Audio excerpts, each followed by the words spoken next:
Hello and welcome to this short tutorial where I'll be sharing with you how I edit photos for my Instagram account using Lightroom. Today we will be editing this photo which I took from my last camping trip I did in Sicily, and this is how it was captured. A helpful tip I can give you while you are shooting outdoors is to expose for the brightest parts of your image. In my case it was the mountain and the clouds. Also always make sure to shoot in RAW to get the best results when editing. So let's begin. First, I will crop the image. For Instagram, I always crop my photos in 1:1 aspect ratio. It's easier for me to keep everything simple and consistent. Next, I will apply some basic adjustments. I always start with raising the shadows and lowering the highlights to see how much detail I can recover and work with. Then I will raise a bit the texture, clarity and dehaze, and we already can start seeing the motorcycle standing out from the background. Finally, I reduce a little bit the vibrancy within the photo for a more balanced look.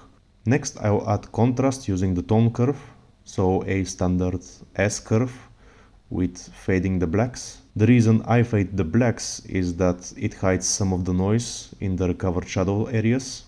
Speaking of noise, I will add some luminance to smoothen it even further. Next up is color adjustment. You can spend a lot of time fine-tuning the colors to your liking, but in my particular style, I always make the greens yellow and the yellows orange, so the grass becomes nice and warm. Then I make the sky a little lighter blue, which I think complements well with the orangey tones. Once I am happy with the colors, I balance out the saturation and the luminance, so they blend well together in the overall image. It is time for the final adjustment, where I make sure that the motorcycle stands out. By pressing M on the keyboard, I can create a linear gradient that I can place under the motorcycle. Then I bring the exposure down, pump up the temperature a little bit, lower the saturation and increase the clarity.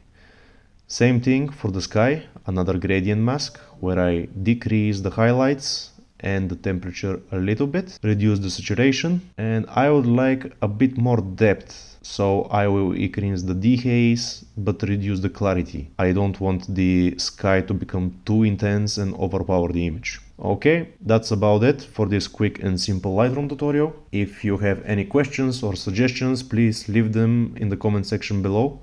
If you found the video helpful, please like and subscribe. For our next tutorial, we will be editing a sequence of photos where I will teach you how to create your own preset and apply it to multiple photos simultaneously. Thank you for watching, and I'll see you next time.